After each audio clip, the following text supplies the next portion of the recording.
I'm Kristen. And I'm Maddie. We're sisters and heavy readers. Join us every single week to talk stories, interview authors, and collab with fellow book nerds. Welcome to the Chris and Mad Show. Welcome back to the show, you guys. Today we have a really fun episode for you. Basically, we're going to share all the things it never occurs to us to share with you, but apparently you want to know.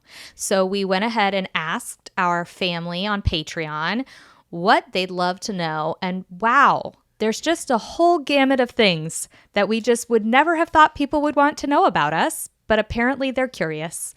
And we are nothing if not amenable and happy and willing to tell you whatever it is you would like to know. We are open books. So we're going to get into it today, and Lord knows what will be revealed. I don't know, but we're just going to get into it. We'll just give you a little peek behind the curtain. Here we go. Okay, so Nicole asked, sometimes y'all give crunchy vibes, like when Maddie mentioned her carrot salad for hormones. That is a very good salad. Can you confirm? What are other crunchy things about you, or the crunchiest thing? Hi. Okay, well, I guess we can probably confirm. I'm sure everyone has a different definition of crunchy. But I would say, yes, there are some crunchy ass things that we do. There's also some like very conventional things that we do. Yeah. But I think the crunchiest thing that we both have done is give birth to children in our homes. We did not go to the hospital to have our babies. So that's pretty crunchy. Yeah. It was really crunchy when I was 20. Yes, I was a mom at 20. And nobody I knew even knew that that was an option. So I have all these 20-year-old friends. And I'm like, yeah, I'm giving birth. And like, oh, what hospital? I'm like, oh, actually at my mom's house. Because I, lived in an apartment at that time. And they were like, you're going to give birth at your mom's house? And I was like, yeah, like with a midwife and like a doula. And they were like, no freaking way. And when I tell you, when I realized what that pain was like, we were too far gone. I looked at my midwife and I said, how long would it take to get me to a hospital and give me that special little dural, the little epidural, so that I don't have to feel this? And she said, Kristen, you're about to push this baby out of your vagina right now. There is no time. The baby is crowning. And I'm just like, are you sure? Like, it was so bad. But you know what? Oh my gosh. I did it two more times. You know what? Our dad, Pops, for those of you who know, he's been on the channel. Yes, Kristen was giving birth at their house. And my poor father was like in the other room, just like could not sleep, of course, was so stressed for his baby girl and was just like head between his legs, just like not doing well. And my mom like left Kristen for a few minutes to just like go check on him because he was just like not okay. Poor daddy. You know what though? I love it because I think about the thousands of years that people were doing that, right? Right. It's not like it's a new thing. Yeah. And I got a sense, let me tell you, this is the crunchiest thing. And I don't even know if it's crunchy, but this is really weird. But I remember during each of my births having this feeling of like being connected to all of my ancestors and the women around the world who are giving birth at the same time, because it's such an out-of-body experience, right? You're so in your body, but then your mind kind of just like checks out. Yeah. I mean, pain will do that. Also just the intensity of it. But I know that there are some places in the world, my midwife had told me, where women give birth in water, where the woman in the middle is giving birth and the women are holding hands around her. And I was like, I just want to envision that, like, because I was always laboring in water. You can get like pools. Yeah, it's like a cool situation. So I'm like in the water, and I was just like imagining like all the women that are supporting me and who have also given birth in this way. And so yes, we joke about like, yeah, we did it without pain meds, but honestly, it was just a really spiritual experience for me. And I cried. Maddie was there for the birth of my last child, and I knew she was going to be my last. And I was literally in tears, like, I'll never give birth again. Like, this was such an amazing thing to get to experience as a woman. And the rush that you give after giving birth when you like have no meds and like you get to feel the full, like, I don't know if it's endorphins, dopamine, freaking crack cocaine that you get after you give birth, like that little slippery bloop, they come out and you like pick your baby up out of the water. Like no orgasm has topped that. Wow. It's so damn good. We are very different in this way, but I think what's so interesting about giving birth is that there's nowhere to hide from yourself when you're giving birth. Like, nope. All of your most basic instincts are kicked into overdrive. So I think that no one would ever be able to spot the severe differences in Kristen's and my base instincts more than like giving birth. So like when I was giving birth, I just needed everyone to ask me what I needed and then to do it without question. Like I needed them to just listen to me and trust me. That's what I needed the most. So I wanted people to say, what do you need? What can I do? Because I knew what I needed them to do. I was very direct. I knew exactly what I needed, and I just wanted them to help me. Whereas like with Kristen, I remember holding her. She was almost to 10 centimeters, so getting ready to push. And I was holding her, like cradling her head in my hands, and the midwives were down like at her feet, and I was asking her like, what do you need, Kristen? What do you need? She goes, I need you to shut up. And then Kristen, like when she was supporting me giving birth, Kristen just kept like affirming me and affirming me. She was just like, you are a goddess. You have never been more beautiful. You are glowing. I feel your aura. And I was just like, this is nice, but this is not what I need. I just need you to push harder on my back right now. Like, yeah, Maddie's like, I actually need you to physically work through my labor with me. So it's just like your base instincts take over. And I know what Kristen's talking about that euphoric feeling when you give birth. But to me, it's just like when I held Taking my children for the shit of first your time. life. Yeah, when I held my children for the first time, it was like this seeing someone you hadn't seen in so long. Like it was like missing them so bad. Yeah. And then you finally saw them. And it was just like you just never wanted to be separated from them ever again. And it was so weird because obviously like this being just came into the world. Like I've never met them before, but it was like my soul knew them and I needed them so badly. And I just never wanted to be parted from them. It was like yeah, it would be like if I mean, from that's them, like soulmates. That's like real soulmates. Yes. It was just like my soul came home to them or they had come home to me. And it was just like I knew them. I knew them so intimately. So it was like, I guess it was a sense of euphoria, but it was just like this like relief of like, oh, we're finally together. Like I've been missing you my whole life. Oh, that's Maddie. how it felt to me. Well, this is one way to start a podcast. I love that, Maddie. It's so beautifully said. Obviously, like we don't feel this feeling, nose in the air about doing this. It was our choice. Nobody pressured us into doing this. We feel like we had a decision and we made the decision that was best for us personally. And I just love that our husbands were on board. I mean, my husband had never even like known that home birth was an option, but because he's like, it's your body and you're going through all of this, he was like, I will support you in any way. I trust you that you are going to be, he was never like, well, is it safe? Like he was just like, what is safest for your body. And so I like really appreciated that. And whereas like Mitch was born at home. So like it was very normal for him to want me to do that if I wanted to do it. But yeah.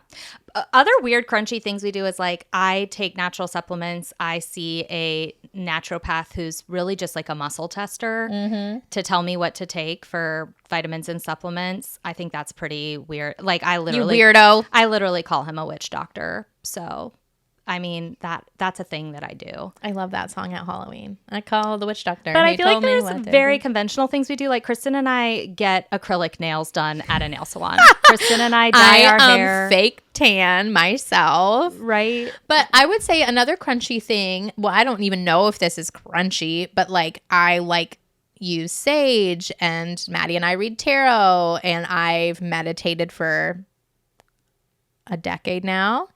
And yeah, those are kind of crunchy yeah, things. and like I have crystals and I charge them under the moon when I remember, like, yeah. So yes, we're just a weird mix. I feel mix. like it's normalized now though. I do too. Like I feel like back in the day people were like, oh my God, that's crazy. Who are you? And now people are like, if you don't, it's kind of like, why aren't you with the times? You know what I mean? Yeah. It's like, give it the times. Okay, so yes, we are crunchy. Lot for the first question, but good question. I wish I had something to chomp for ASMR right now. Like it's crunchy. Okay, Amy has a question. Okay. What's the favorite book challenge that you have ever participated in? TBR wheel, for sure. The TBR wheel. Yeah. So we are currently doing this challenge. And if you also have a physical TBR that feels, I don't know, a little bit like daunting and you just feel like you're not prioritizing it, this wheel has been so fun. I highly recommend. You can just Google wheel randomizer. You enter in all the books you have. It could be on a physical TBR, or if you have great control and you don't have a large physical TBR, you could put in your Goodreads TBR, just books you want to read. So we spin that once a week. You could do it as often as you want, but it has been so great for building momentum. Yeah, I agree. Like, I don't ever feel like annoyed that I'm doing it. I honestly get such a hit when I'm like, spin, and when I finish one, it just feels really good. So yes, same. Yeah. Same to everything. It's like my favorite. I don't think I've done a lot of challenges, but I love it. Yeah, I don't think maybe we should do more. What's a reading challenge we should do? Put it in the comments. Okay, Shauna had a question. She said, would either of you ever want to write a book? Yeah. Yes. But Absolutely. not what you're thinking. I'm not going to write what I love to read. I can't draw you a map. I'm not going to write an epic fantasy, I don't think. Here's what I would do. I would potentially write a contemporary romance / lit fic, a la Alone with You in the Ether, about my love story. And I would write you a comedy, first time caller, of my romantic story. Weirdly, since we don't read a lot of contemporary romance, but we would both write our story. And I think what's more likely is that at some point, Kristen and I might co-write a memoir similar to like Greenlights, but not to the, like, we're not going to be trying to fill it with our life lessons. We are no McConaughey. We are no Matthew McConaughey. Love that man with my whole chest. Yeah. But I think like a funny memoir with just like the things that we remember because they shaped who we are and they turned us into the people that can make instinctual decisions now. Like those instincts get built somewhere, and I think we could have a really good time writing our memoirs. Dude, that would be so eye-opening. Yes. To go down memory lane. But I do have about 15 years of journal. No, I have way more than that. Years of journals that we could go through. A faithful journaler for sure. Except for it would be so cringe because some things they're not getting in the book. And it's just like, I'm feeling like, and I'll be like, ugh. Dear Jesus. Don't laugh. Don't laugh. I just love that the first 5 years of your journal entries started with Dear Jesus. We were besties. I love it. You probably still are. Besties. Yes. Okay, guys. Let us know if you would read that book. Oh my gosh. Abby asked. Oh, wait, no. Yeah, Abby asked, what are your favorite jewelry brands specifically for your rings? I think this one's for you, Maddie, as I only wear like one ring. Well, I have a very annoying answer, which is that a lot of it is vintage, but I do love Majuri. I have loved Majuri for about 10 years. So now and then I will just treat myself to a Majuri piece. Treat yourself. No, Maddie really does get jewelry though when we travel. Like she's gotten rings in other countries when she sees something she loves. So like sometimes I think Maddie is more about like the memory of where she got it. Like she loves the piece, but it's like the meaning behind it. Yes. I am obsessed right now with a brand called Jenny Bird. I have not yet bought any pieces, but I am literally obsessed. And I love my Katie Waltman necklaces. I love a brand called D. Louise, which is based in the UK. That's like a great place to just get staple everyday stuff that's reasonably priced but won't tarnish. Like you can wear it in the shower and stuff. Yeah. I don't know. I am not like a one brand girl. Like I really love an eclectic collection of jewelry. I think that's why people like it, is because it is like so unique and special. Okay, Caitlin, a bookish one. Oh. And Sonia. So 2 people had asked this question about animal companions. Ooh. If you could pick an animal companion or familiar, what would it be? I am 100% a doggy dog girl. As you guys know, I have a dog named Charlie, but now I want to name him Radar, Night Eyes. I want him to be my wolf pine. Like I just really love this like, I don't know, dog wolf situation. So I think that's what I would go with. I have some pretty severe animal allergies, but if allergies were no issue, I think I would love a bird of some kind like that a could hawk? just like perch on my shoulder. Yeah. A parrot? Not a parrot. Because those ones I feel like are on your shoulder. Hold on. Like a raven. Maybe. Now we're getting somewhere. Probably more of like a crow. Oh, you're a crow. I could totally see it. Like on your shoulder. Meanwhile, me and my wolf pine are just cuddling in the corner. I mean, I do love to snuggle, but I don't know. I just think I'm probably It is too bad about the animal thing. I feel like it's tainted your enjoyment of animals because they make you sicky. I'm kind of getting like a vision of Maleficent with her little bird on her shoulder. Well, the Maleficent part checks out too. You and your gothic girl. Okay, I love that question, guys. Abby asked what? Oh, no, we already did Abby. Oh, Price asked, what are your go-to coffee tea orders? Oh, this is pretty easy. I am so basic. I always get a decaf iced maple latte, or I just get a hot peppermint tea, nothing in it. Okay, until a couple months ago, I would have always got either like a hot Earl Grey tea, or I would go with a warm latte. But my life has forever changed. I think about it every day. I want a matcha. And I want an iced matcha specifically, probably with lavender in it. I don't know why. Like just now thinking about it, I think my mouth is salivating right now. Okay, well, that's good. So good. Okay, so that's my drink order.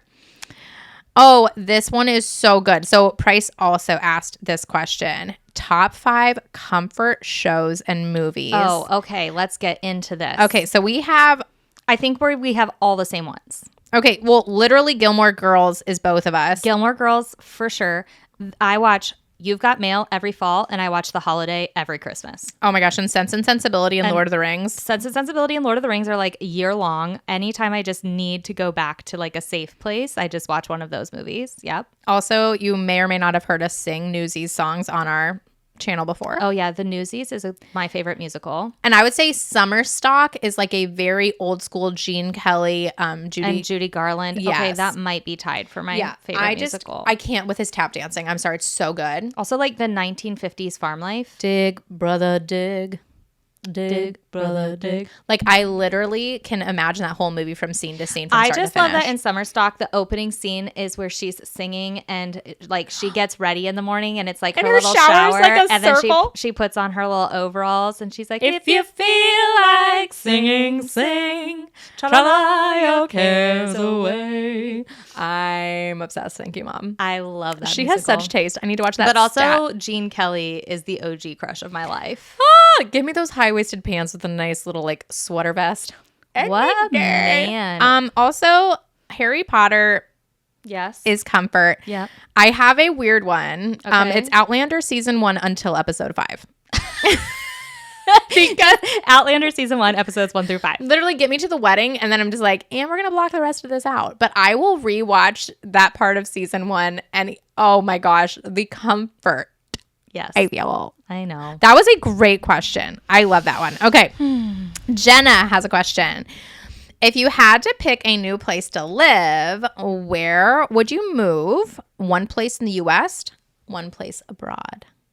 Okay, in the U.S., it would be Boston for me. Okay, Boston. Okay, Boston. Abroad, it would probably be Edinburgh in Scotland. My heart. Okay, if it was abroad, it would be France. I would want to actually be in probably Bordeaux because it's the most beautiful place in the whole world. And in the States, I'm embarrassed to say. Wait, why are you embarrassed? I'm embarrassed to say that I don't really want to live in the U.S., but I know we have beautiful variety. Sedona was one of the most beautiful places I've ever visited, but it's not green enough for me. So I'm just going to go with give me a ranch anywhere with horses. Okay, that's fair. That's and my good. dog. Yep. Mm-hmm. Okay. I love that one. Next question.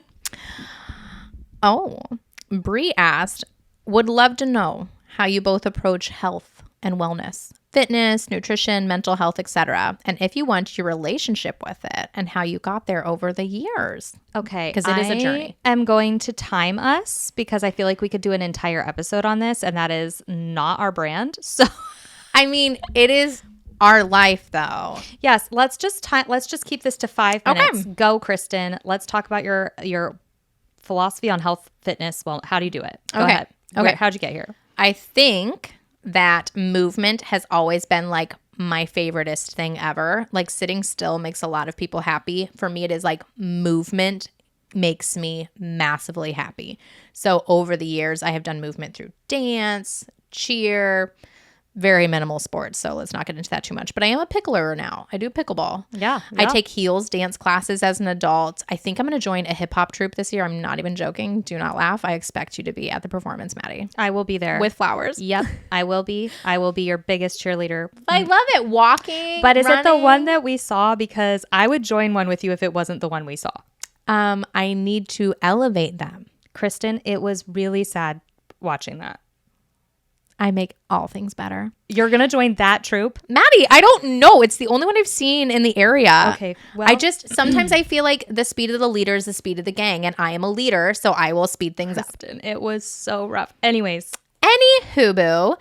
So activity is a huge part of my life, and I've never had an issue with like not staying active. I prioritize it 7 days of the week. I just love it. And a day without it actually is very depressing. And I notice my mood gets very low if I don't have enough movement. When it comes to like mental health, meditation is like my favorite form of kind of tapping into that and checking in if I'm ever feeling anxious or I'm feeling like unclear and a little bit just worried about life and like I can't handle things. A quick 20-minute meditation literally will change every single thing in my body. And Maddie already brought this up, but I also journal daily, and that has been basically like my North Star, I guess. It's like if I can get the thoughts out of my head and onto paper, I can usually solve or feel better about anything that I am working through. Food is one of those things that, God, me and food love each other so much.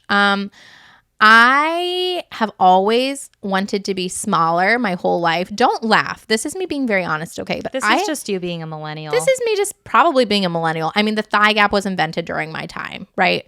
But I've always wanted to be smaller. And then anytime I am smaller, I always like kind of miss when I was bigger, whatever that means. So I think food is just a lot of societal pressure sometimes. And so I try to just be around people who eat delicious food, have good taste in food. And I try to eat when I'm hungry, and I try to not overeat the things that give me sugar headaches or carb crashes. But honestly, food's one of those things that's just, we don't have the best relationship because I love her, but also like sometimes I feel like food is evil. And I think that might just be something that's come from years and years of programming that like food is bad. Food is against me. And so I'm just constantly wrestling with that.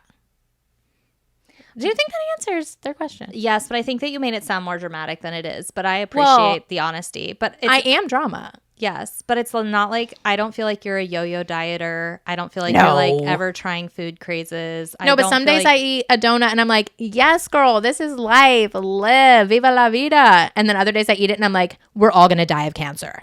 Right. I would say that emotionally you do have these things with food where sometimes you're just like, all food is evil. But like you're never really, I mean, I think it's more emotional than action-based. Yeah, and then I go to my journal and I'm like, because I don't feel donuts aren't evil, but one a day does not keep the doctor away. Okay. You know what I'm saying? Okay, here's my quick rundown. Oh man. My quick rundown is I never really thought about health or nutrition or wellness, probably until I was pregnant for the first time when I was 26. And basically my midwife was just like, okay, here's what I want you to do to avoid morning sickness. I want you to focus on protein. And I was like, okay, like meat. And she was like, no, here's all the things that are protein. You can literally eat any of this. Just stay full and focus on protein, and you should be able to alleviate a lot of your morning sickness.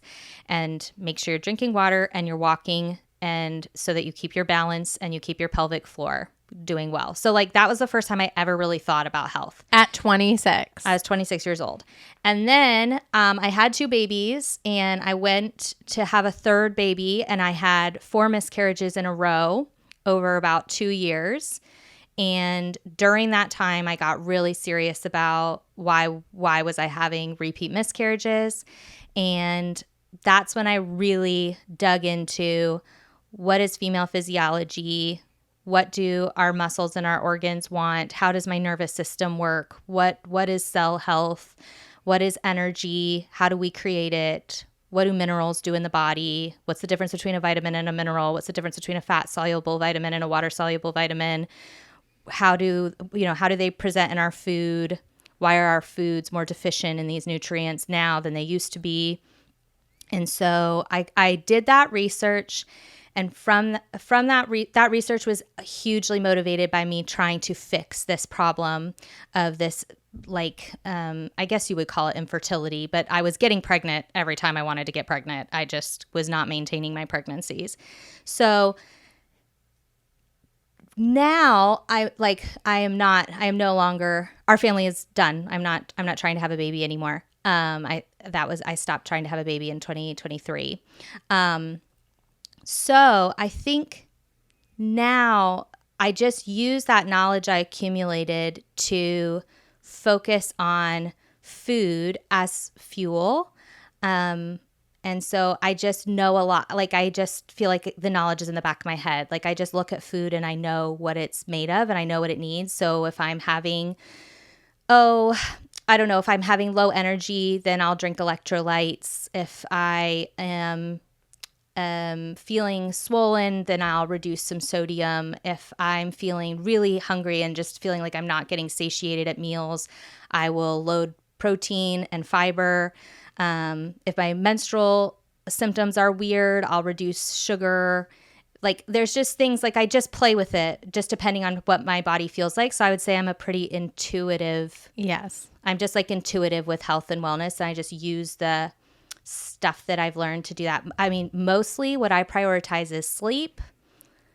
And I would say I do prioritize movement and sunlight, but I would not say I prioritize it like in a body composition way. Like, I've never put enough focus in to know, like, I want my body composition to look like this, so I'm going to do this to make my body look like that. I don't do that with movement. I'm just like, oh, I feel sluggish, or I feel like my circulation is low, or I feel like I want to play with my heart rate some, and so then I will do more rigorous movement. Overall, I basically believe, this is just going to feel so internet basic, but basically I just believe in lifting heavy weight as a woman and walking a lot and being intuitive with whatever I feel like my body needs. Like I feel like food is medicine. So it's like, oh, I'm feeling hungry. I'm feeling lethargic. I'm feeling jittery. I'm feeling stressed. I'm feeling anxiety. I'm feeling quick to anger. I'm feeling tired. I'm feeling sluggish. I'm feeling buzzy. I feel like I can't focus. These are all things my body is telling me. And I just feel like there's always some kind of food or drink that can kind of bring relief to whatever symptoms you're feeling. So it is crazy to me that Maddie hasn't been so, I would say she is so healthy, but she just doesn't really she doesn't want to spend a whole bunch of time thinking on it. Like, our society spends so much time thinking and talking and like debating about health. And Maddie's just kind of like, I'm going to do me. And from what I've learned, this is what's best for me. Because, it's not a one size fits all.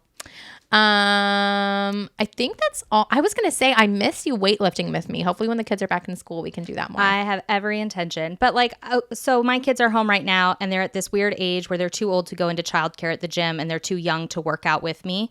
And so I know that would be stressful for some people. And I think it could have been for me. But when summer hit and I knew my kids were home, I was like, well, I can either work out in the evenings when their dad gets home and miss out on that family time, or I can just walk this summer and do some Pilates YouTube videos if I'm feeling like my body is asking for something more rigorous. And then I'll just go back to the gym in August. Like, there's no race. I'm not like worried, like, oh, I'm going to lose all this muscle tone. I'm like, I'll just gain it back. I'm like, just not that worried about it. Yeah, not having that scarcity. Yeah, I don't worry about that. When it makes sense for my life and it aligns with my values, then I can be in the gym 3-4 times a week. And when it's summertime and I'm hanging out at the pool with my kids or just snuggling them and watching movies, like, I just don't worry that my body is going to I don't know, fail me or something. Like, my body is for me. Yeah. No, I love that. I love that, perspective.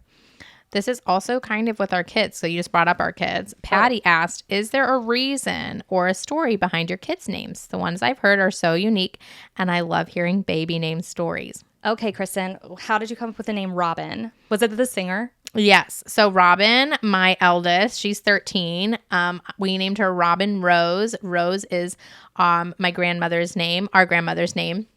And she passed shortly after Robin was born. And we kind of knew she had cancer and it was pretty progressive that we were like, we want to have this name for her. But also Robin with a YN is a like Swedish pop star. You know, the girl who does the song Dancing on My Own song. That is her. And when I was 20 and pregnant with her dad and I were constantly listening to Robin because we had her CDs. Yes, guys. Get it. CDs. Get it. And we would listen to them in the car like on repeat, and I loved it so much. So we were like, Robin, we don't know anybody that's not decades and decades older than us with that name. We should go for it. So she's Robin Rose. And then Walter is not a family name, but we just really like old names. And my husband picked Walter, and then I picked Wynn because we went RR for Robin Rose, and we did Walter Wynn for Walter, WYN. And then when Beatrice was born, oh my gosh, I knew for a fact that Beatrice was going to be the name of my daughter. And her middle name is Belle because Robin picked it because she was really into Princess Belle at the time. So she's Beatrice Belle, but we call her B Belle a lot. So there's not like a lot of stories behind it. We just like had a theme going. Old names with the same initial for middle and first and middle name. And I am obsessed with their names. I like them a lot. I love their names too. Ours are crazy. My son's name is Phoenix. And when I was pregnant, we found out we were having a boy, and I had no boy names at all picked, like just nothing. So he was just unnamed. And then I was like 35 weeks pregnant, getting ready to pop, and I was going to my blessing way, which is kind of like a baby shower, but not like a baby shower. It's like these women just painted henna on me and massaged me. Okay. Anyways, so I did a blessing way. So I'm on my way to my blessing way. I'm driving. My stomach is literally touching the steering wheel. And this is so weird. But I swear I just heard in my head this voice that says, Mom, my name is Phoenix. I never heard this name. I was like, what? That was so weird. And I literally like just pictured the phoenix bird from Harry Potter. And I was just like, okay, that's so weird. Whatever. Went to my blessing way, got home. Mitch is asking me how it went, whatever. And I'm just like, oh, by the way, I think the baby's name is Phoenix. Like he told me his name is Phoenix. He's like, that's so weird. What is that name? I was like, I don't know. I don't care. And he was like, that's just so weird. I'm like, you know what? It's fine. You just name the baby. I can't think about it anymore. Maybe my subconscious is just going crazy at this point. I don't know. Like, you name the baby, whatever. Okay, so I go and I have the baby. And the baby comes out, and he's this beautiful little boy. Actually, he had a really weird cone head because he was in the birth canal for a hot second. Have a cone head? It flattened out in like 24 hours. But it's it was all good now. Anyways, I was obsessed with his cone head. I don't care. I was just so happy he was out of my body. Anyways, I was like, I'm obsessed with you. And the midwife says, so what's his name? And Mitch just looks at me and he goes, his name is Phoenix. So that's Phoenix's name. His middle name is Washburn because Mitch and I love the show Firefly, and Wash is the captain, not the captain. He's the pilot of the spaceship, and they call him Wash. And so his middle name is Washburn, literally after the pilot in Firefly. It's very simple. Firefly. Yeah, whatever. Winifred's our daughter, and we call her Freddie. Mitch always wanted to name a little girl Winifred because he loves the book Brothers K, not to be confused with the book The Brothers Karamazov. There's literally just a different fiction book called The Brothers K, and they have a little sister named Winifred. And he's always loved that name, so he just always knew he wanted to name a little girl Winifred. And so then her middle names are Anne and Darling for Anne Shirley, and Darling for the family in Peter Pan. So her name is Winifred Ann Darling. Books run deep in this family. And apparently weird shows like Firefly. And I like to call Freddie Ann. I think we all do that. Yeah, everybody calls Freddie Ann. Ann. Yeah. Dude, we are good at names. Yeah. I feel like we slayed There's that. no pattern to our kids' names other than when we say Phoenix and Freddie, it sounds like alliteration, but literally he's a PH and my she's favorite is when Freddie could not say Phoenix correctly, oh and my she God. just called him penis all the time. She was like, Phoenix. And we're all like, Freddie. You literally can't do that. But also we're all like, she said penis. That's so Literally, funny. she just learned to say the PH sound correctly. Yay, so his name was Freddie. Penis for quite a while. Oh, we love little penis. Okay. Nav asked, what was a childhood dream of yours and how has that evolved over time? My childhood dream was to be an actress on the stage on Broadway. Really? Specifically Yes. broad? Yes, on Broadway. So that, I would say, it probably shifted. I was in college and I did not pursue an acting degree in college. I was a fine art major, but I was taking acting classes like at the school just for my electives. And I had a theater teacher who just really convinced me I was horrible at acting. Just my like gosh. horrid. Who is this bitch? Does she live local? It was a man. Oh, I hate him even more. He just convinced me that like I don't know, that I wasn't like believable or convincing or whatever. And at that point I think I obviously wasn't passionate enough about it to like pursue it as a degree. He wasn't the reason why you pushed No, through. but I think that was the moment where I was like, oh well, it's probably good that I didn't pursue this. He crushed your little dream. But I will say I am living out my dreams small by doing the voices when I read aloud to my children. Also, there's a little bit of acting that goes into like some of our videos. I feel like we've been acting since we were little girls playing Little House on the Prairie together. I think there's like a theatrical, performative, like engaging, like that energy between yourself and an audience or a viewer. Yeah. That yes, we do get to scratch that itch a little bit by being on the internet. Yeah, our silly voices and our little I love it. So my first dream that I can remember from when I was a kid was I wanted to deliver babies in Africa. I remember this dream. Might have been influenced by the church we were raised in. I don't know. Like now I realize that like they literally don't need my help delivering babies there. Like what is going on, Kristen? Why did I think that was a thing? But I did always like Maddie. I wanted to perform. So I was like the class clown of our household. So I liked making people laugh, but I didn't want to be a comedian. But we're so obsessed with movies and books that I was like, I want to act. I want to dance. Yeah. And I do literally feel like I get to do pieces of that in my adult life, whether it's doing some forms of performance or just like what me and Maddie do, that we get to really play with theatrics.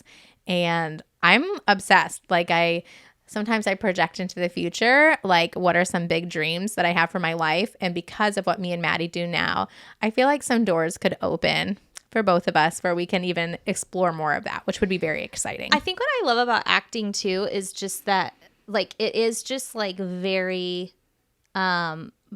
intense storytelling. Yeah. And I also feel like the older I get, it's like, I think this might also have been like a product of when we were born, but the community we came up with was really, really obsessed with authenticity and telling the truth and being your true self. And I think that's wonderful. And also, the older I get, the more I think that authenticity is actually a set of instincts and values, and it's a lot less how you present. So like the way your voice sounds, the way you make eye contact, your gestures, your posture, the way that you physically move in the world, the way you dress, like all of those things can change and evolve through your whole life, and they can all be aspects of you. And I don't think there is any sort of like artifice to presenting in all different ways and experimenting with all different ways of engaging with the world physically. Mm-hmm. I think authenticity is so much more internal than that and deeper than that. So I think acting can actually be a way that shows your authenticity, that explores this range of capability that you have with engaging with the world, and it allows you to try on these different things and expand your empathy to the point that you realize that your authenticity doesn't separate you as a separate identity. It really just connects you to humankind, and that we all kind of are sharing this collective energy and feeling. So it's like, well, of course you would behave this way in this situation if you had to face those circumstances and you had experienced these things like this person had. And then you can try that on and feel that in your body and realize like that could totally be you too. Yeah. So I think acting can actually be like profoundly self-aware. Like you can become even more aware of yourself when you're acting. And that's why I love it. Like I'm fascinated by actors. I love it because I feel like it's playful. Children do it, and at some point in Yes. life, it's like beaten out of us, and they're like, "So we've cast you in this role, and we'd like you to So stay just in that be role." that. Yeah. But like, it's very, I think, healthy for us to play with. Okay, so I've practiced being an introvert for this many years. Now I'm going to practice being an extrovert. Sure. Because they're both just a bunch of learned habits Right. and cycles. Or it's like, I've been a follower, now I'm going to be a leader. Or Yeah. I've been quiet, now I'm going to practice projecting. Right. I've been quiet. I've let others speak. Now I'm going to project. And, you know, you can play around and you can see what feels good. But I do think it's a very healthy way to play. Yeah, I agree. Okay. Jessica asked, we'll have to keep this kind of short because I feel like we got to save it for our books. too. Jessica asked, how did you meet your husbands? Oh, yeah, we can keep this super short. I moved into this building that I now own and live in, my dream home. I moved into this building, and Mitch was my neighbor. And as soon as he's actually the person who showed me my unit when I moved in, and it was like chemical, like the sound of his voice, I don't know. He has an aura and a presence that was it made such a strong, instantaneous impression on me. And, yeah, the rest is history. We fell in love. We bought this building. We got married in this building. Now we own and manage this building. Yeah, that's our story. I'll share it in the rest full for the book. details when we write a book. Oh my gosh. I met my husband in high school. I had a boyfriend for the first year and a half of high school. He's a year older than me, so he's actually in the grade between me and Maddie. And I broke up with my other boyfriend because I realized I could level up a little bit. Wow, good for you. As we do, and we should know our worth, right? And I voted Kelly the hottest guy at the school. Yes, his name is Kelly. I voted him the hottest guy in the school, and I wanted to have my moment, in all the movies we were raised watching, where it's the unassuming girl that you just don't really think she's going to do that much. She gets the best. And I was like, yeah, I think I'll just choose that arc. So I literally forced it into reality. I joke that I stalked him through the hallways, which I didn't really stalk him, but I did ask his brother in my grade where and when his classes were and made sure to walk past him. And I could see he was giving me eyes. And so as soon as I was deemed single from this other guy, a bunch of guys were trying to date me and were trying to hang out with me. And he was the one who really didn't, which I really like. He's very, very shy, especially back in the day. So I got him to somehow ask me to prom. Don't know how I did that, but I did it. And, we kissed at prom. Guys, when I tell you, I literally made this into my fairy tale. I think manifestation is very, very important and powerful. My leg kicked up. He kissed me. It was great. You did the leg pop. I did the leg pop from Princess Diaries. It was everything. I literally believe that if you see it in your mind first, you will see it in your life because I saw this happen. So then 3.5 years later, we're still dating and together, and he knocks me up, not mad about it at all. And we got married while I was 5 months pregnant with our daughter, Robin. And so we've been together. Just the other day, we celebrated 16 years that we've been together, and he is my best friend. And yeah, it's been a long 16 years. We've grown up together, and at the end of the day, he knows me better than anybody else, and I love him a lot. Aww. We'll save it for the book. I don't know how the book's gonna go yet. I'm not really sure. Save it for the book. It started off so strong, but when you have babies and you're poor as hell and you both have massive career changes, guys, it's gonna be one of those real stories, just so you know. I love it. Okay, Chandra asked, if you were able to teleport and live in a different time period, which would you choose and why? Bonus points if your time period is also a book. Oh, wow. Well. I mean, Kristen and I both said we would probably just choose the future. We would just teleport to at least 2050, maybe 2100. I don't know. I'm really eager to have the focus and energy and vitality that I have now to see things that are coming to fruition. So I think I'm also an optimist, so I should put that out there. So we're both very optimistic. So I'm pretty excited to see what the future holds. But if I had to choose a time from the past, I think I would choose to be born in the 60s, raised in the 70s, and be in my 30s in the 90s. Really? Because the 90s are my favorite. The 90s were pretty iconic. Very iconic. It was an iconic time. I love old timey things, but I just like love having indoor plumbing and I love like having rights and stuff. So like I'm like, like I don't know if I would necessarily want to go to the past. This is so cheesy, but I honestly just really love the timeline that I'm on. Like there's basically nowhere else I'd rather be than Love right it. now. Well, I feel very good focused in the answer. now. Okay, Landry. Oh, Landry's going to Egypt with us. Ooh. She asked, what are some things that you want to do or places that you want to travel that are on your bucket list? Oh, this is so hard because all of them, but I think Because hashtag all of I them. have 4. I would and I'm truly like they're bucket list items because I think they're going to take a lot of like sacrifice for me in some ways and growth for me to make it happen. But I'm very hopeful and I think it's going to happen. I would really like to go to Japan and Thailand. But they feel very far and out of reach to me. And I think it's just because I haven't done like those long travel days yet, like the super long flights. So that's a little bit intimidating to me, but I really want to see Japan and I really want to see Thailand. I do want to see some of the Nordic countries. I would love to see Copenhagen, Same. and I'm pretty interested in Croatia as well. Yes. Yeah.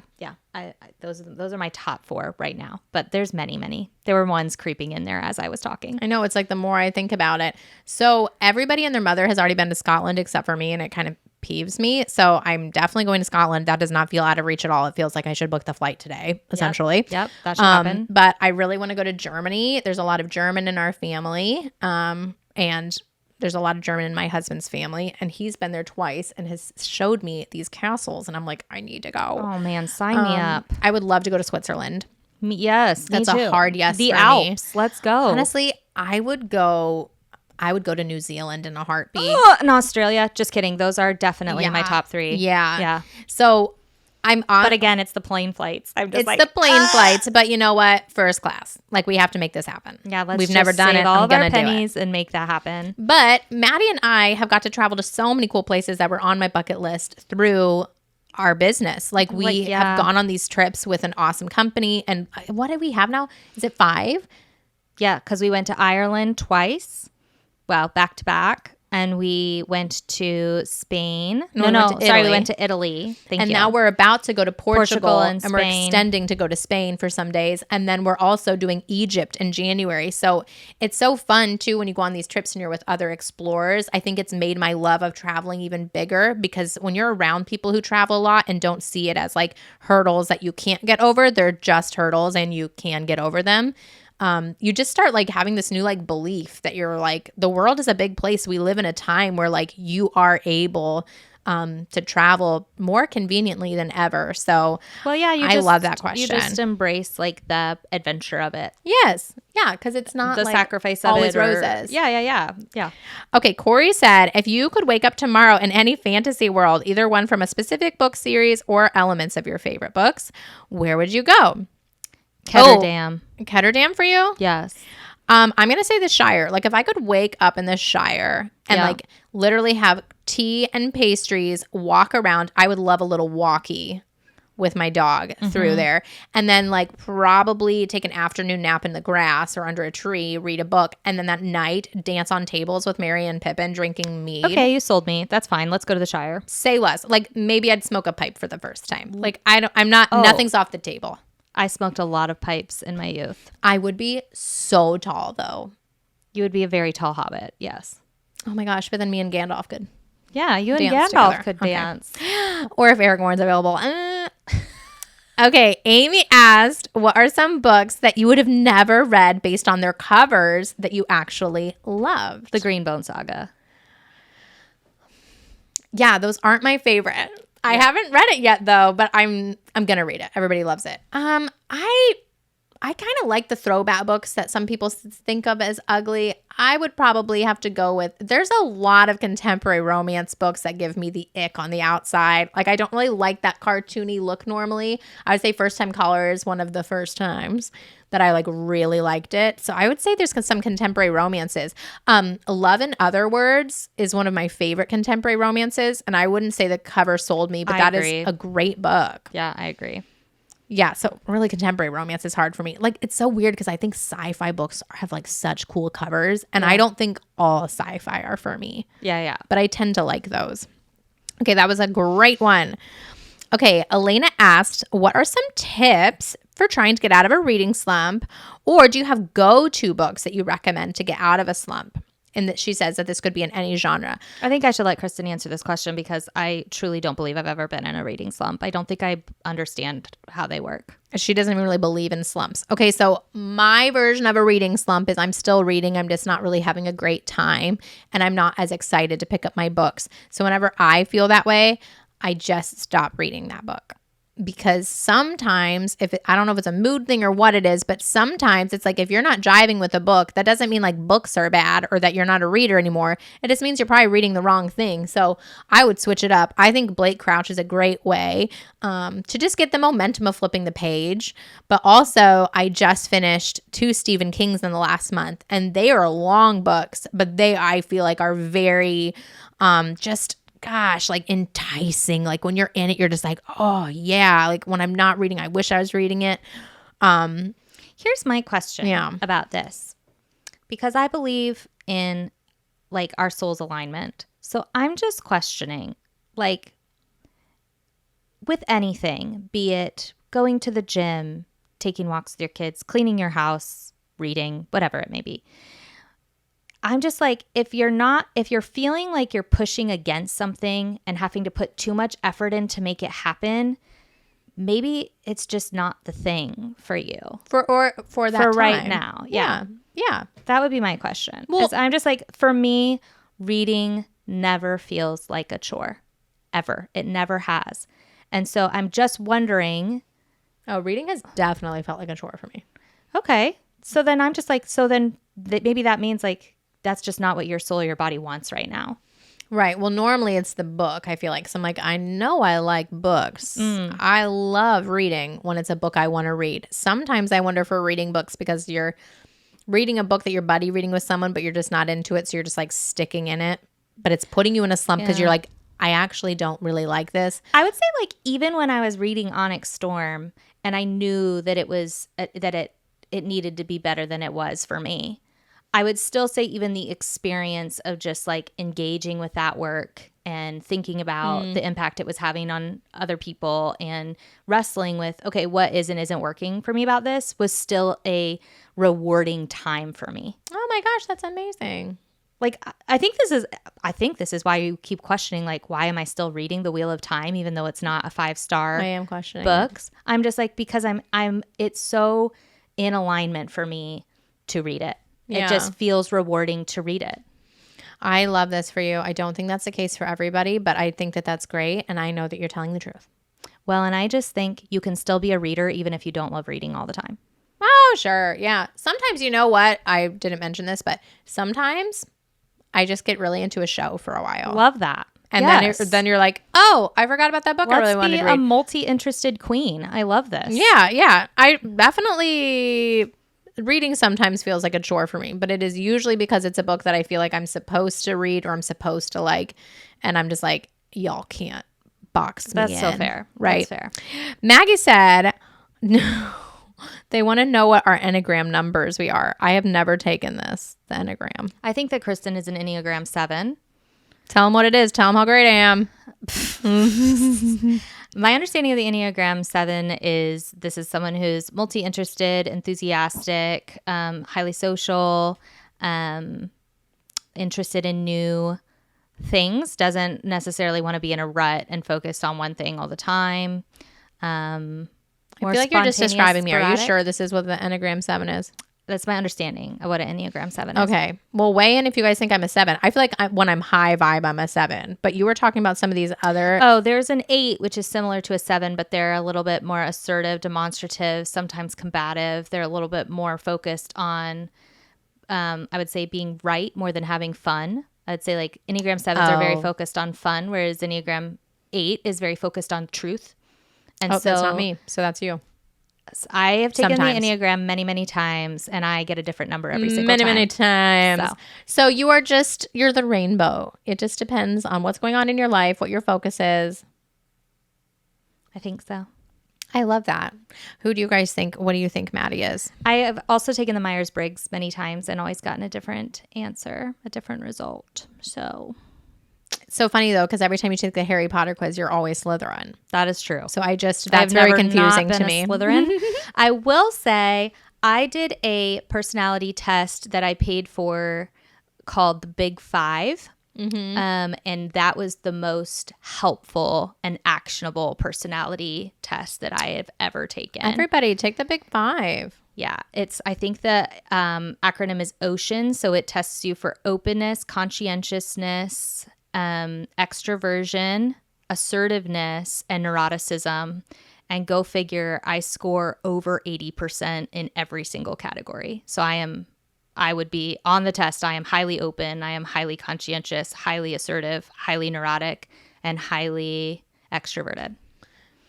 Even though I would say, given that the Big Five defines extroversion very differently than any other test I've ever seen. And they define extroversion as your combination of enthusiasm and assertiveness. I am both of those things. I just feel like I'm not neurotic. I don't think you are as neurotic as I am. That is for sure. But I am. I think that you are above the 50 percentile in neuroticism. So I'm winning in that.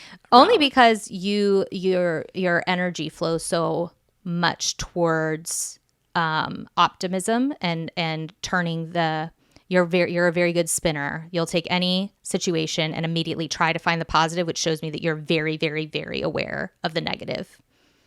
Yes. That could be construed, which means not you're my neurotic. Shadow work. Not my shadow work. Carla asked a question Carla and Maddie asked a similar question. Not me, Maddie. Different Maddie. Different Maddie. What is our exercise routine? I feel like we talked about this a little bit. Our health, attitudes, and body positivity. I always love the vigor and joy for life that you both have. And That's so more sweet. Excited. So we already talked about this a little bit. I would say energetically, Maddie and I just don't really like talking about like we're getting so old. Me and Maddie, I would say try to stay very young in our energy, and that is intentional. For me, sometimes it's like just wearing fashion that doesn't feel millennial. Not that millennial fashion's bad, but I'm like, I want to stay current type of thing. Or music. I don't mind if music is young and it's not like the music of my times. I'm like, I kind of want to be in the know of what's up. But I feel like that creates a lot of energy. And like my kids, for instance, my 13-year-old, her and I have the same hobbies. Right. So I'm like, okay, so I'm not like set in my ways. I'm super open. So I would say that that's like kind of my attitude towards I want my body. I'm not like, well, in this age, after 3 kids, my body cannot be peak. I'm like, well, no, I can shape my body any way that I want at any age. There's more help than ever, and there's so many resources. Or like learning new sports, finding new ways of activity. It's just like with books. Like if I want to stay active, I don't have to keep doing the same kind. If it's feeling like I'm going to burn out on it and it's not fun, I'll just switch to something else. I think my attitude is to always be learning. I think that there's an aspect of my personality that's very like Hermione Granger, that like it's a fine line between loving learning and being a know-it-all and getting a lot of comfort and self-assurance and confidence from knowing things.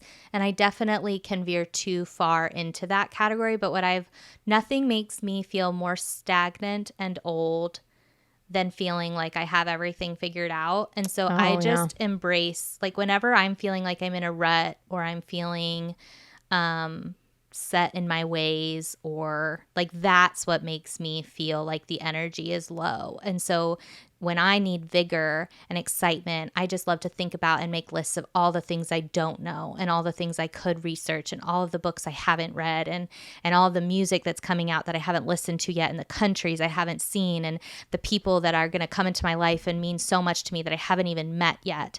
And I just get like overwhelmed in a good way with all of the things that I don't know yet. And then I like feel like a child again. Like there's so much to look forward to and there's so much ahead of me. And that brings so much high energy into my life. I love that, Maddie. I like that about you. Madison asked, when and how did you start creating book content, and what makes you decide to keep expanding your content? I've been following since February 2023, which is literally like within a month of us starting. Oh, gee. That's crazy, Madison. Madison, from the beginning. So how did we get started? I feel like we both were ready to birth something. I agree. I think both of us got together even before all of this. We got together and gabbed all the time. Our kids would play and we just like wanted out of one or the other person's house. Like we just needed a little break. And I remember us having multiple conversations about like, I don't know, what if we started a podcast someday? And then we just kind of like leave that and sit with it for a long time, which is just so crazy now to think about. Or Maddie would just randomly show me, and I would show her on my phone like things that we had saved, whether it's like reels, or I knew Maddie was on TikTok, but I didn't really use TikTok. And then one day it just really felt in alignment when Maddie was like, look at some people that I've started following who are talking about books online. They talk just like they're doing what we do. They're literally recording it. And I thought that was such a like phenomenon. I still think it's crazy. Yeah. I still think it's crazy when you could just go to Google or your library. I have a history, like such a creative career before this, since I worked in styling and I worked in media and I worked in I had done everything before. I had worked in filmography and photography and editing and sound and writing and design and marketing, and so I had all of these skills and I wasn't using them, and I didn't really want to work in advertising anymore. I didn't really want to build other people's businesses anymore. Yeah, that's fair. And so I think I always felt like social media was a use of those skills if you actually had something worth talking about. Sure. And the thing that Kristen and I were most interested in and always talking about were our books and our stories. And so I just thought, what if I just brought all of these skills? And Kristen was in a place in her life where she wanted to learn something new, and Kristen really loves feeling powerful and independent. And so I think when Kristen can acquire practical skills that make her feel really powerful, she loves that. So I was like, literally, I can teach you all of this. Like Kristen was already pretty good at editing in apps, but like the way Kristen has just like picked up podcasting or picked up editing or picked up photo stuff, or like the way Kristen can design in Canva is like literally Kristen's so willing to learn skills. She just loves the feeling of like practical application, that like having a skill moves things forward. And so it was just like this perfect storm of like, I had skills I wanted to use. Kristen had skills she wanted to learn. We had something worth talking about that we were passionate about, that we weren't going to get bored of. And so it just felt like the thing to do. Like, and we just keep, I think the desire to expand just comes from Kristen and I do both have this aspect of our personality where like learning and trying new things makes us feel alive. Well, and I also don't believe that you can like ever stay in one place. I think you're either going backwards or forwards. Oh, hey. So I'm like, hot take. Once you like figure out, say we figure out TikTok, and TikTok's super fun and we love TikTok and there's nostalgia there and we put our stuff out there. But I was like, but what about Instagram? And Maddie's like, what about YouTube? And then we're like, what about a podcast? And we're just like, yeah. So I love that you've been with us, Madison, for so long. And for any of you guys who are like new here, this just gives you a little bit of a backstory. But like we just were on TikTok for a pretty long time. Like we just, that was our thing. Yeah, that was our thing. And it was fun. And we learned how to edit there and we created community. Maddie and I have a lot of followers and influencers who are now like dear friends. We see them in real life now. And that is so freaking cool. But I don't think Maddie or I would ever be satisfied if we had just stayed there. I think eventually it would have either petered out or we would have found something else outside of what we're doing. But instead, because we love Chris and Mads, we have just found ways to really like make it fun, like doing trips, all kinds of things that we've done. So Yeah. I love talking about our journey. Kayla asked in a previous podcast, you both talked about meditation. I'd love to hear how you started, what you find helpful, and any tips of where to start. There are so many great books on meditation, and there's so many good podcasts. I can't even name them all because I've done so many of them. But meditation for me is the most calming and centering thing that I can do for my soul. So I highly recommend practicing it, but it's just a practice. So it's something that you work on and you get better. It's not like you're trying to get a grade, but it becomes more comfortable. And I would say you get easier, like an easier entry the more you do it. So meditation, you can do it any way. There's guided meditations, but my favorite way to meditate personally, and then Maddie can tell you hers, is not guided at all. It's just being alone, and I need to be alone knowing that the kids can't pop in. So like having a locked door is very important for me because I need to like literally empty my mind. And I learned these from Esther Hicks, like these kind of things. But I focus on my breathing first just to make sure I'm doing slow breaths. But then I don't keep focusing on my breath.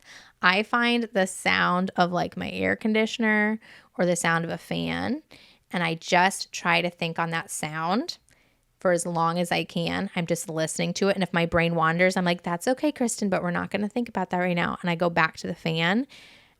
And then what happens for me personally is my brain completely empties, and I feel like I felt as a child when I'd like pray, and I feel lifted out of my body, and I am in another realm, and I'm usually there talking with myself or sometimes my grandmother, or sometimes like it's very weird. I'll have visions, and then I usually have a timer on my phone that just goes off after 15 or 20 minutes, depending on how much time I have. And then when it's over, I usually journal a little bit about the conversation or the feelings I had, and I go about my normal physical life.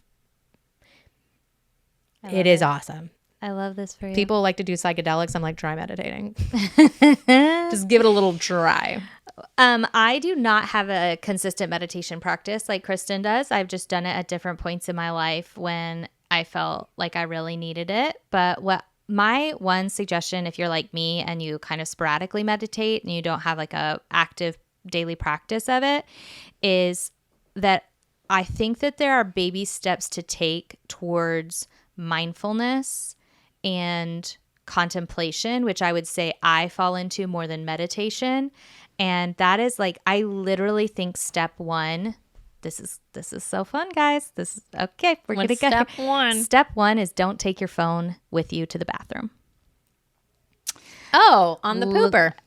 Step two is don't take out your phone when you put your car in park. Step three is don't have your phone with you when you go to bed. If you can literally start implementing those three things of not having your phone with you into those built-in times where you have to sit in quiet for 30 to 60 seconds to 2 minutes. Sometimes when you're falling asleep, it's more like 5-10 minutes. I don't know how long it takes you to fall asleep.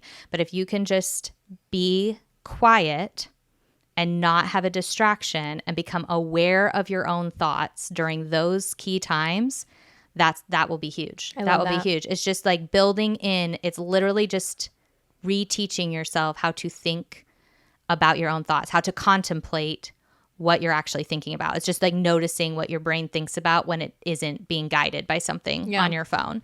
So if you can start there and just build that practice into your life, I think that is really kind to your nervous system. And for me, it helps me to just be in contemplation and be more intentional about what I spend my time thinking about. It's like I can become aware when I'm spiraling, when I'm fixating on something. I can then actively choose to think about something else that I want to think about. I can just take that minute to be like, you know what? I don't actually have to think about anything right now. Yeah. I can just take 5 deep breaths. And then I'll do that. And it's not really meditating, although I had very powerful meditative experiences and visions while meditating. And I think that's beautiful. But sometimes I don't have that in my day. That's not something that I have actively built into my routine. But I have purposely tried to reclaim those natural moments in my day that would just be me and my thoughts so that I can at least be aware of my thoughts. Yeah. And aware of how much I'm thinking. I think that's the first step of meditating, is just to like build awareness around the fact that your brain never stops. and unless you tell it to, unless you actively choose to stop. And just becoming aware of that can be really powerful. Yeah, and it's interesting how it's a muscle. So it's like anything. It's like it gets stronger the more you do it. Exactly. I think that's like the biggest thing I would say is it's like don't treat meditating like how people treat going to the gym January 1, where you're like, I'm just going to go hard right now. It's literally set really small goals, like have a 3-minute timer going and just practice for 3 minutes, like not just being with staring your at the phone. wall. Yeah. Like just giving yourself a chance to regulate. I sometimes being on a walk without an audiobook or music can feel very meditative. Just notice the sounds around you. Notice what it feels like to be a part of nature. Like we are not separate and we separate ourselves. I think so often it's just so powerful. Noticing what it feels like to be in time. I'll be the first to admit, like, because of how much I enjoy audiobooks, like if I go to fold laundry without an audiobook on, or I do take my walk without an audiobook on, so rare. It is astonishing to me to feel myself in time and feel how long and full time can feel when I'm not trying to do something in an amount of time. Like an hour-long walk can feel so long and luxurious in a good way. It feels like time's always like passing, but it's like, wow, an hour feels like a long time when you're not stimulated during it. Yeah. Or like a car ride without. I love actually going for car rides and listening to audiobooks, but there's been a lot of times where I don't want to listen to the same thing as everybody in my car. Right. And just looking out your window or chatting with the people in the car. I don't think we have to be mindful all the time. Like I'm not saying it's bad if you want to be, if you want to go to a temple and you want to like meditate full time and like live in a state of mindfulness and generosity. That is so beautiful. The book Think Like a Monk, Jay Shetty talks a lot about that. But then how after that he decided to transition out of the temple and how he just has brought mindfulness into his life where he has a business and he has a wife and he has a home. And it's like, we can all practice this no matter how busy we are or what kind of a lifestyle you have. There's those moments. I love that question. I think we only have time for 2 more. Okay. So did you pick them? Yes. So Sarah asked, our big brother C-Ray is a musician. What are some of our favorite bands? Well, I have so many and it depends on my mood, but I would say like my go-to if I'm on a road trip and I'm just going to listen to an album is going to be The National, Lord Huron, or Lana Del Rey. But recently I've been really into Somber. Like I could just listen forever. It makes me so happy for you. I love music with my whole heart. Like I literally, sometimes I'm like music books. Which do I like? What do I want to do right now? Because I love both. I would say The Weeknd is my absolute favorite. Like gets me in the vibes. Just I'm absolutely obsessed, and I just cannot go on enough about him. Like I'm just obsessed with his music. It is everything to me. But like my OG back in the day and kind of comfort listen is actually like Coldplay, I would say. Like I don't even know any of the new albums or any of their songs, like new as in like in the last decade and a half. But from when I was a kid and I had my Discman and I would put in like Coldplay CDs or the very first like iPods. Yeah. I loved listening to Coldplay. But my music is just like my taste in books. You know how like I have like the craziest variety. We both have a lot of variety, but I'm like a psycho. I am the exact same with music. I can listen to the Phantom of the Opera soundtrack 1 minute or the Newsies soundtrack, and then I'm popping over and I'm like listening to Cardi B and I'm like, pop that pussy. Like I love it all. Yep. It's all entertaining for me. Yep. I'm like, the variety of life is delicious. So I agree pretty much. Yeah. I can like get down to any of it. It's like, what's my mood? What's the vibe? Pop it in. So, okay. I do also just like usually love like current pop shit. Like I can get down with some Tate McRae for like hours. Oh my God. That's what I'm saying is I'm like, it's like when I want to listen to, when I want to read contemporary romance and I want some smut, there's music for that. Yeah. But it's like if I'm like in my feels and you're like want a lit fig, cigarettes before sex. Oh, my favorite. Or after sex? Cigarettes after sex. Yes. Yeah. When do you have the cigarettes, before or after? Yeah. After. Like I can 100% get down with that too. Right? Same. Okay. Have you guys always been this close, or did working and making videos together bring you closer? I think we have always been close. Yeah. Like there's never been a time in my life where I didn't know Maddie had my back, that I could go to her if I wanted to be excited about something or if I was going through something.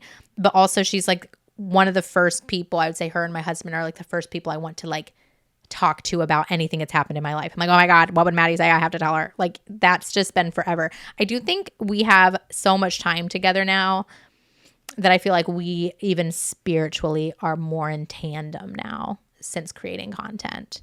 Yeah, I think that just like the amount of proximity now is like Kristen and I cannot hide from one another. Not that we ever would, but I think there's ways that as siblings growing up, we just learn to like make room for each other and operate around each other and just be like, well, this is their quirk or this is their quirk and it's just going to be like that. But I think when we're building something together, it's kind of like parenting, like building a business together is like we're both so invested in this thing that we love and these people who watch that I think there's times now where we're getting even braver and fiercer in our love for each other to be like, all right, do we want to keep working around this forever or do we want to address this and be like, hey, is this who you want to be? Is this how you want to show up? Is this what we're going to do? And I think that amount of like, I don't even think it's like confronting each other, but I think it's like, it feels more like a marriage to me now. So like in a marriage relationship, there is an amount of confronting. There's an amount of vulnerability that you would not really go to that layer with other people. And like I've said, we've always been close. We shared beds, bedrooms, cars. Like we've shared it all. We've had crushes on the same guys. Okay. Literally. Maddie did win. Oh, but now I feel like we just understand that it's not all going to be like how it is with a friend. It's going to be more intimate than that.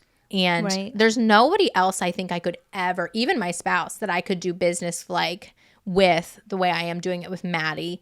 And I feel so grateful because Maddie is not afraid to support me really big. And I think she just knows that I need that, but she also knows how much I resent and hide from those darker things or having the hard conversations. And Maddie is brave enough to come to me and to say like, there's an elephant in the room and like, we're going to need to process this. And as much as I want to just run and hide, she'll sit there with me. She'll be uncomfortable with me. We can celebrate together. We can cry together. And I hope everybody in their lifetime gets to have a Maddie. It's like, I can't imagine if I just had traditional friends and a spouse. Like I feel so lucky. I feel like I have my platonic romantic love. Aww. And then I have my husband. Like I get to have both and it's made my life so much richer. So when you see us posting stuff, we're just getting together on a Tuesday, any given Tuesday, and we're doing a job together because we treat it like a job. But there's so much joy and fulfillment when you get to do something with someone who is like the yin to your yang. Yeah. And I just feel so lucky. I just think it's really important to have relationships in your life that where you can't hide. Like I think that it's with Kristen that I am most aware of my own envy or my own insecurity. Same. Or my own controllingness or my own fear. Like I also have a lot of self-confidence and joy and optimism. Like those things are also part of me, and Kristen will always call those things out in me. But when you work with someone as incredible as Kristen, it's like she calls you to that standard. Like I don't get to be a lower version of myself with her, and that's perfect. That's what I want for everyone. But make no mistake, I think that if you want to be in business or in relationship or in life with people who inspire you, who are so good, you are going to be, you better be willing to face the parts of yourself that are going to be triggered by that and threatened by that. And when you wake up on the wrong side of the bed or you feel small or you feel very aware of your flaws at any given time, you have to be with that person in a way that's like, wow, in this moment today, Kristen is on it and Kristen is everything to me. And I can either choose to feel small or I can choose to be her partner, rise to the occasion, and be the best I can be for her because she's giving me all because she's giving it her all. Working with my sister makes me feel like I can do anything. Working with my sister feels like nothing is unattainable. Working with my sister is so much fun. We laugh so hard. Working with my sister feels like making core memories every single day. Yeah. Working with my sister also makes me aware that I am controlling, that I am scared for her all the time, completely needlessly, and always feel like I have to protect her from things. It makes me feel vulnerable, like if we go up against big giants and fail, that I'm going to have to like somehow soften that blow for Kristen, which is not true. No. And like we have to work all the time in our business to undo that belief I have and still face big giants anyway. And Kristen is like, watch me do it. Watch me be totally fine with falling on my ass. I can do this. Let me try. Let me fail. And from, with me and Kristen, I think that's the thing that's been most exposed in me. For Kristen, this thing has been exposed of like, I don't like dealing with negativity. And then we do it together and Kristen's like, we can do this. We can manage this. Yeah, being positive is not the issue for me, but it's so nice that Maddie has showed me that like the scariest thing for me is to be in an emotion other than happiness. And Maddie's like, we can be frustrated, we can disagree, there can be contrast, and that's like feel it and realize that it's just like an emotion of life. And it's so much, I mean, imagine having Maddie as a sister, guys. She just pumped me up so big, but like imagine having Maddie as a sister. She is the smartest human being I've ever met on planet Earth. She has like the memory of an alien, like, or of an AI. Like she doesn't forget. She remembers. She can retain so much information. Any of the background stuff that goes on in her business, Maddie either knew or learned first. And then she is willing, even though I'm going to say a slower learner. She takes the time. She shows me again. And sometimes I'm like, am I holding Maddie back? If Maddie did this without me, she would be so much further than where we are now on whatever this train track is, hypothetically, that she would be so much further along. But Maddie has this like, it doesn't matter where I go. It's who I'm with. I want you with me. Right. Yeah. And I think I call Maddie into being like, okay, so we could just be ambitious AF, or we could also have fun and be ambitious. It's like we both pull things out of each other. And it's made me realize that like, okay, this is why some businesses, if we want to call it a business, some are successful and some burn out, is there's so much close vulnerability. And vulnerability is not like, I'm willing to show you my flaws. And it's we like, absolutely have egos. Make no mistake. Oh my both God. Have egos. Like, yeah. And like, I will notice Maddie's ego hanging out, or she'll notice mine. And like, it hurts. Like, we hurt each other's feelings sometimes because we'll be like, what the fuck why are you talking like that? Or but like, I think there's just this like bedrock of trust that it's like, yes, Kristen doesn't want my ego to hang out, not because it's pissing her off. She doesn't want my ego to hang out because she doesn't want me to make an ass of myself or show up in the world in a way that I don't want to show up. My best friend isn't her ego. So I'm just like, where's my best friend? Right. I'm just like, why are you being like that? But she's done the same for me. So I hope when you guys watch us, we're happy sisters. We're happy most of the time, but we're also like, Maddie's the first person that I will cry in front of, and she is there with me through all of those sorts of things. And I hope that what people get out of watching our content is book recs and fun and the nostalgia of sisterhood. But also I hope that they understand that me and Maddie are just honestly like winging it 100% of the time. And on a day that you see us smiling, having good video, we might have had a fight in the morning where we hugged it out afterwards and wiped away our tears. And we're like, now let's go have fun. Yeah. Because that's what sisterhood really is. I mean, that's only happened like 2 times, but yes, it has happened. It's very, it's stuck in there for me. That was a vulnerable time for me. So it's a core memory of sorts. Yeah. Yeah. We have to have those times. I love it. I love this episode. I wish we could have gotten to every single question. Shout out to the motherfucking family on Patreon for helping us create this episode. They gave us a ton of questions. I'm going to save the ones we haven't used because who knows? Maybe in the future we'll do another one of these. But we appreciate you guys watching. If you are listening or watching somewhere where you can leave a review or you can rate us, that is awesome. We are racking up reviews and ratings on Apple and Spotify. So if you engage with us on those platforms, we are talking to you. Please rate and review. We're working hard on building those up. Yeah, we really want to build those. We've always kind of been like, it's been YouTube, but we're like, okay, Spotify and Apple. Let's go. Okay. Let's go. But also, if you are on YouTube, please like, subscribe, leave a comment. Let us know if you like this episode. If you want to see more like this, we really do take the feedback from the comments and run with it. Yeah. So have a good rest of your day. So close to 20K on YouTube, guys. Oh my gosh, yeah, we're like just a little snack away. And we are coming for it. 20K. It's going to be a celebration when we hit that. We're so excited. Coming for it. Have a good day. And we are so grateful for you guys. Bye. Bye.